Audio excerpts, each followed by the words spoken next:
ओम शांति। कौन से पुत्र या पुत्री की मृत्यु पिता से पहले हो जाती है और कौन से घर में शत्रु पुत्र और ऋणानुबंध पुत्र जन्म लेते हैं। कई बार कुछ अभागी पिता को अपने हाथ से अपने पुत्रों का अंतिम संस्कार करना पड़ता है। ऐसी स्थिति भी क्यों बन जाती है। देखिए, इस प्रकार की घटनाएं अक्सर हमें देखने को मिलती हैं और सुनने को भी मिलती रहती हैं कि किसी पिता के सामने उसके जवान पुत्र की मृत्यु हो जाती है। किसी पुत्र ने अपने माता पिता को इतना दुख दिया कि इतना दुख शायद कोई शत्रु भी नहीं देगा। ऐसा भी देखने में आता है। आखिर ऐसा क्यों होता है? तो आइए आज जानते हैं हम इस वीडियो के माध्यम से कि पिता के पहले पुत्र की मृत्यु क्यों हो जाती है और कौन से घर में, कौन से माता पिता के यहाँ ऋणानुबंध और शत्रु पुत्र पैदा होते हैं जो बहुत दुख देते हैं माता पिता को। तो आइए जानते हैं आज। देखिए, एक समय की बात है, हिमालय पर्वत पर एक ऋषि मुनि जी का आश्रम था। वहाँ पर उनके शिष्यों की एक सभा लगी हुई थी और उन समस्त शिष्यों में कुछ ज्ञान चर्चाएं चल रही थी। कुछ ऋषि मुनि जो थे वो आपस में प्रश्न करते थे और कुछ जो ज्ञानी उनमें से थे वो उन प्रश्नों के उत्तर आपस में देते थे। ज्ञान चर्चा होते होते एक प्रश्न ऐसा खड़ा हो गया जिसे सुनकर के सारे जो गुरु के शिष्य थे वो सोच में पड़ गए।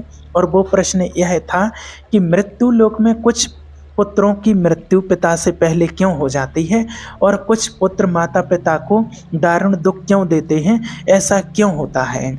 जिस पिता की आंखों के सामने ही उसके जवान पुत्र की मृत्यु हो जाए, उस पिता को कितना दुख होता होगा।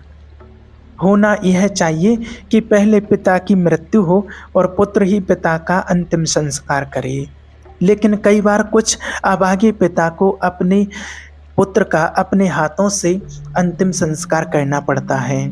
ऐसी स्थिति में एक पिता जीवित ही मृत्यु के समान कष्ट भोगता है। कई बार कुछ बेटे अपने माँ बाप के सामने शत्रु जैसा व्यवहार करते हैं, उन्हें मारते पीटते भी हैं, उनकी देख रेख नहीं करते हैं, उन्हें तनहा ऐसे ही छोड़ देते हैं। तो उन समस्त शिष्यों में, ऋषि मुनियों में यही चर्चा चल रही थी।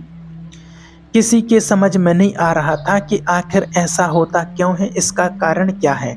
विषय बहुत ही गंभीर था, महत्वपूर्ण था। तभी वहाँ उनकी सभा में उनके गुरुदेव आ जाते हैं। तो उनके जो गुरु थे बहुत ही ज्ञानी थे और वृद्ध थे। आकर के अपने सभी शिष्यों के बीच में आकर के बैठ जाते हैं। सभी शिष्यों ने खड़े होकर के उनका अभिवादन किया और गुरुदेव वो कहने लगे कि हे शिष्यों, आखिर आपके बीच में किस बात पर चर्चा चल रही है, किस बात को लेकर के आप इतनी उलझन में हैं।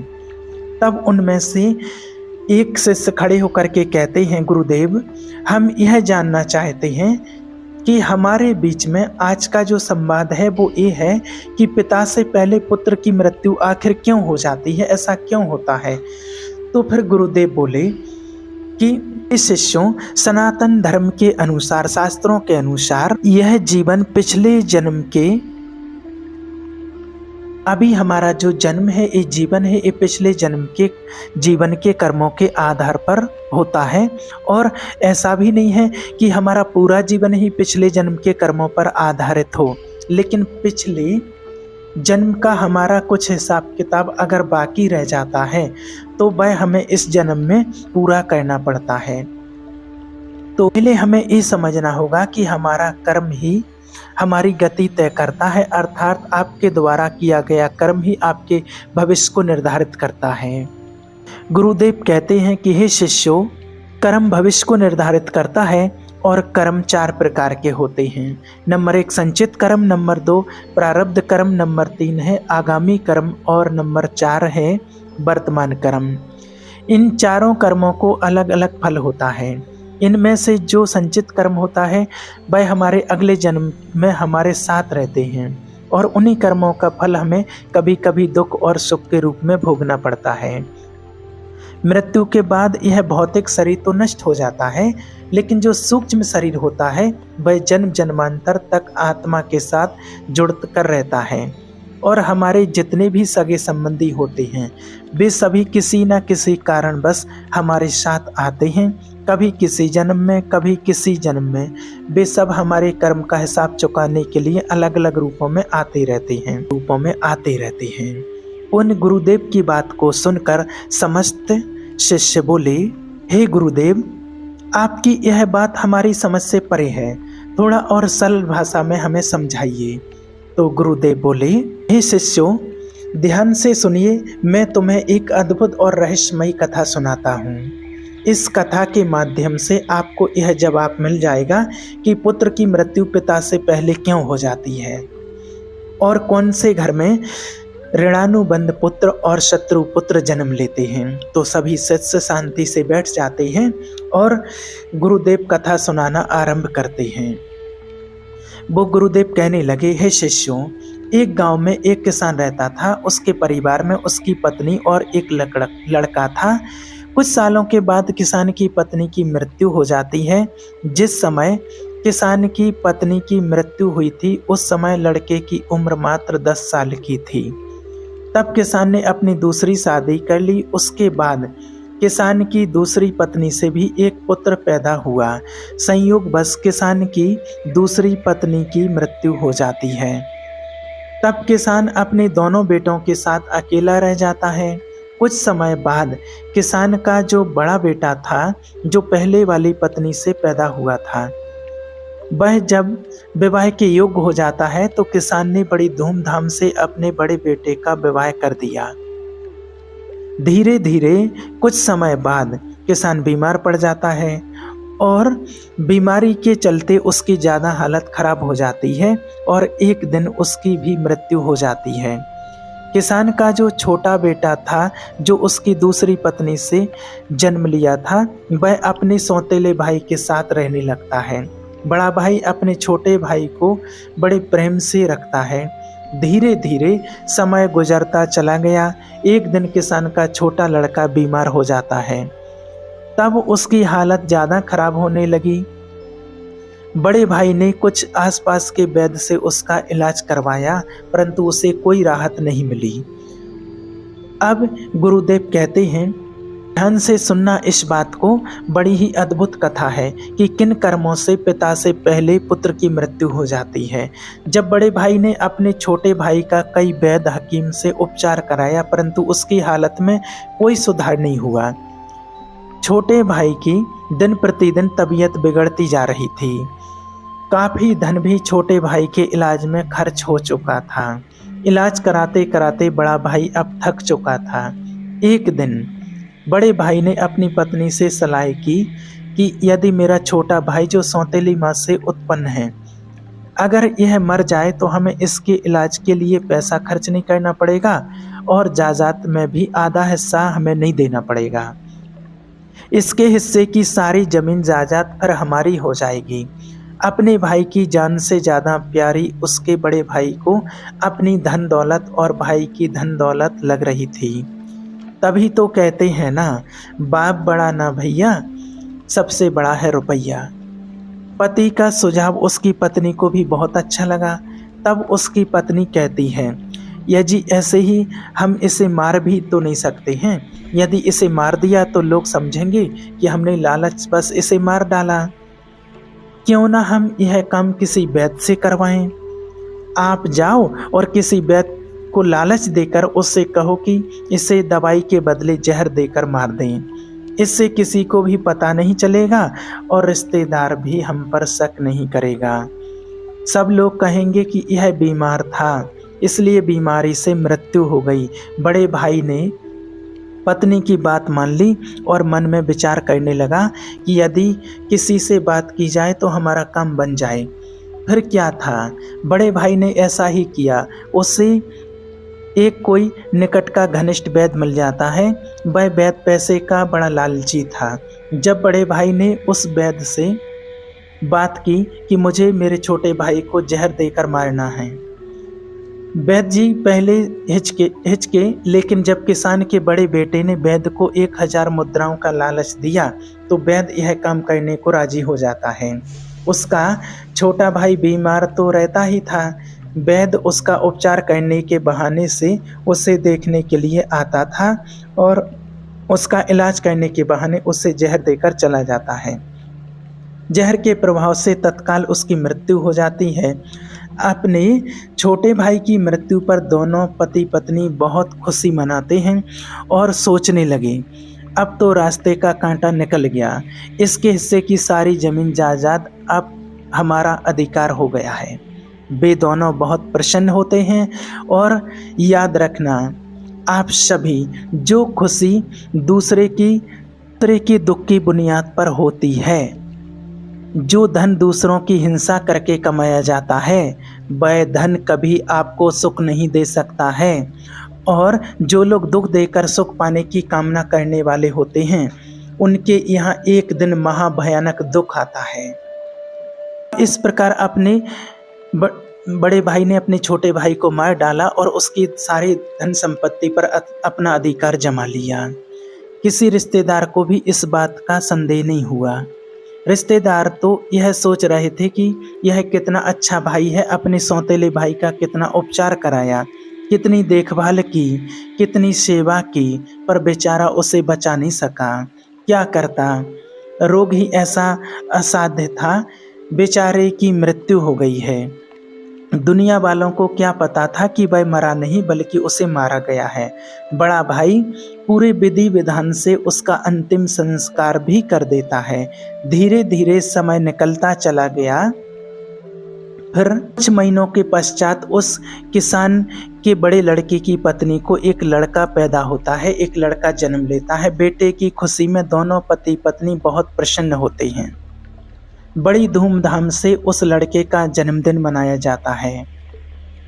पूरे नगर में मिठाइयाँ बांटी जाती हैं और बड़े ही लाड़ प्यार से अपने उस पुत्र का पालन पोषण करने में लग जाता है। कुछ वर्षों में वह लड़का जवान हो जाता है। उन्होंने अपने लड़के की एक सुंदर सी कन्या को देख कर के शादी कर दी। बड़ी धूमधाम से किसान ने अपने बेटे का विवाह किया। बेटे की शादी में खूब धन खर्च किया। बेटे की बहू जब घर में आ जाती है तो वह लड़का कुछ दिनों के बाद अचानक से बीमार रहने लगता है। माँ बाप ने उसके इलाज के लिए बहुत से वैद्य को बुलाया, बड़े बड़े डॉक्टरों को बुलाया और उसका इलाज कराने लगे। जिसने जितना पैसा मांगा उसको उतना पैसा दिया गया। सब कुछ दिया ताकि लड़का ठीक हो जाए। अपने लड़के के इलाज में अपनी आधी संपत्ति तक बेच डाली। लड़का बीमारी से सही हो जाए इसलिए। परंतु कहते हैं, जिस पर जिसका जितना कर्जा है वो अवश्य चुकाना पड़ता है, चाहे कोई कैसे भी चुकाए। उस लड़के की दिन प्रतिदिन तबीयत खराब होती चली जा रही थी। लड़का बीमारी के कारण मरने की कगार पर आ गया। शरीर बहुत ज़्यादा कमज़ोर हो गया था। मात्र अस्थियां पंज शेष ही रह गई थीं। लड़के को चारपाई पर लेटा रखा था और उसका पिता अपने कुछ रिश्तेदारों के साथ और अपनी पत्नी के साथ अपने पुत्र की दयनीय हालत देखकर दुखी होकर के उसकी तरफ देख रहा था। अपने रिश्तेदारों से कह रहा था कि यह क्या हुआ, मेरा इकलौता पुत्र है, भगवान ने मुझे किस बात की सजा दी है। देखिए, उसी समय वह लड़का बोल उठा। लड़के ने अपने पिता से बोला कि भाई, अपना हिसाब साफ हो गया है, बस अब कफन और लकड़ी का हिसाब बाकी है, उसकी तैयारी कर लो। यह सुनकर के उसके पिता ने सोचा कि लगता है बीमारी के कारण लड़के का दिमाग भी ठीक से काम नहीं कर रहा है। देखो ना, मैं इसका बाप हूँ और यह मुझे भाई कहकर बुला रहा है। तब लड़का कहता है, नहीं भाई, आप मेरे बाप इस जन्म में हैं, मैं तुम्हारा पिछले जन्म का भाई हूँ। याद कीजिए, यह सभी रिश्तेदार बैठे हुए हैं। मैं तुम्हारा छोटा भाई हूँ, तुम्हारी सौतेली माँ का बेटा, तुम्हारा छोटा भाई। जिस संपत्ति के लिए आपने मुझे जहर देकर मरवाया था, वह अब संपत्ति बिककर मेरे इलाज में लग चुकी है। आपके ऊपर मेरा जो धन था वह मैं धीरे धीरे अपने इलाज में लगवा चुका हूँ। यह सुनते ही उसका पिता एकदम से फूट फूट कर रोने लगता है और कहता है कि हाय, मेरे तो कुल का नाश हो गया। हाय, मैंने यह क्या किया, जो किया वो मेरे आगे आ गया। पर भाई, मुझे यह तो बता दो, मैंने जो किया था वह तो मुझे देखने को मिल गया। पर एक बात मेरे समझ में नहीं आती है, इस तेरी पत्नी का क्या दोष है जो बेचारी ब्याह कर तेरे साथ आई है? यह तो निर्दोष है, अब इसको जिंदा जलाया जाएगा। उस समय पर स्त्रियों को पति के साथ जिंदा जला देते थे। जिस स्त्री का पति पहले उसकी मर जाता था, मृत्यु हो जाती थी, उस समय सती प्रथा चलती थी, जिसमें पति के मरने के बाद पत्नी को पति की चिता पर जिंदा जलाया जाता था। तब वो लड़का कहने लगा कि हे भाई, आप मेरी बात ध्यान से सुनो, सभी बैठे हुए रिश्तेदार और तुम सब मेरी बात ध्यान से सुनो। तुमने वैद्य को मेरे इलाज के लिए बुलाया था, उस वैद्य को तुमने कुछ पैसों का लालच दिया था और अब उसने मुझे जहर दे दिया था। जो दुष्ट पैसों के कारण किसी को मारता है तो उसको भी उसका फल भोगना ही पड़ता है। वह लड़का कह रहा था कि जिस वैद्य ने मुझे जहर खिलाया था उसके बारे में तुम्हें क्या पता है? तब उसके पिता ने कहा, बेटा मुझे पता है, तुम्हारी मौत के 3 साल बाद वो वैद्य भी मर गया था।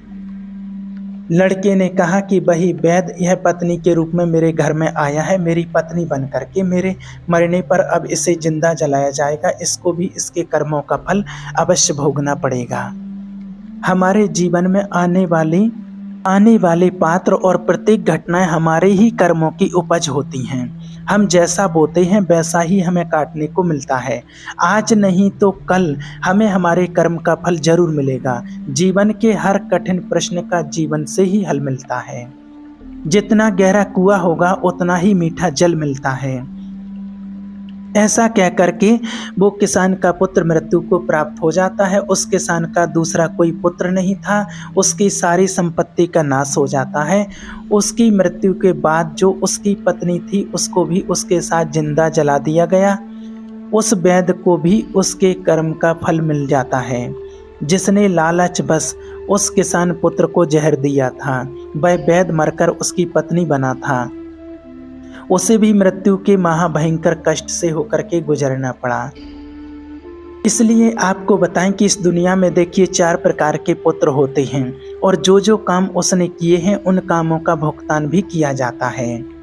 यह बात सुनकर के सारे लोग अचंभित हो जाते हैं कि वो 4 प्रकार के पुत्र कौन से होते हैं। देखिए 4 प्रकार के पुत्र होते हैं। पहला पुत्र होता है ऋणानुबंध, दूसरा पुत्र होता है शत्रु पुत्र, तीसरा पुत्र होता है उदासीन और चौथा पुत्र होता है सेवक।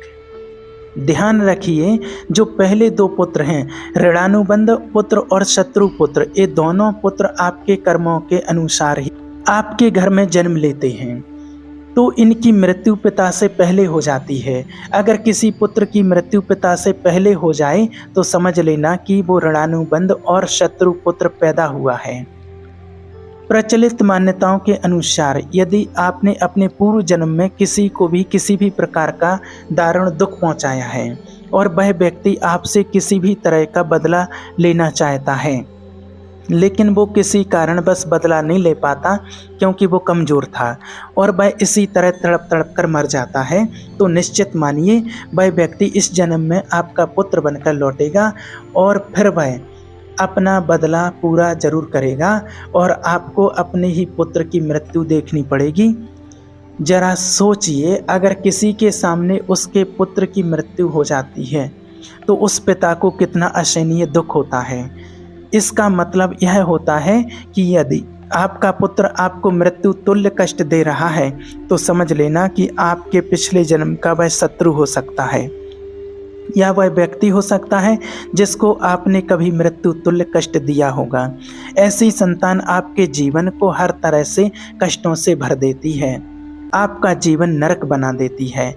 ऐसी संतान आपको मारती है, सताती है, आपके धन संपत्ति को कुकर्म के माध्यम से बर्बाद कर देती है और एक दिन आपको भीख मांगने पर मजबूर कर देती है।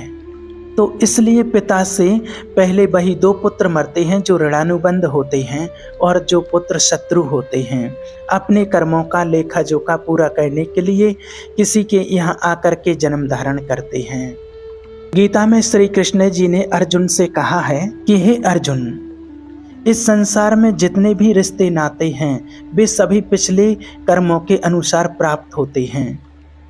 इसलिए देखिए हमेशा अपने कर्मों को श्रेष्ठ बनाएं, अच्छे कर्म करें, किसी को भी दुख ना दें, चाहे वो हमारा कोई भी संबंधी हो, परिवार हो, पड़ोसी हो, रिश्तेदार कोई भी हो। दुनिया में हम किसी को ऐसा कष्ट ना दें जैसे किसी की हाय लगे और फिर वो हमारा शत्रु पुत्र बन करके हमारे घर में जन्म ले और हमें उसका कष्ट भोगना पड़ेगा। इसलिए हर समय कर्म करते हुए अपने कर्मों पर विशेष अटेंशन दें, कोई ऐसा कर्म ना हो जाए हमारे हाथ से जिसका कष्ट हमें भोगना पड़े। ओम शांति।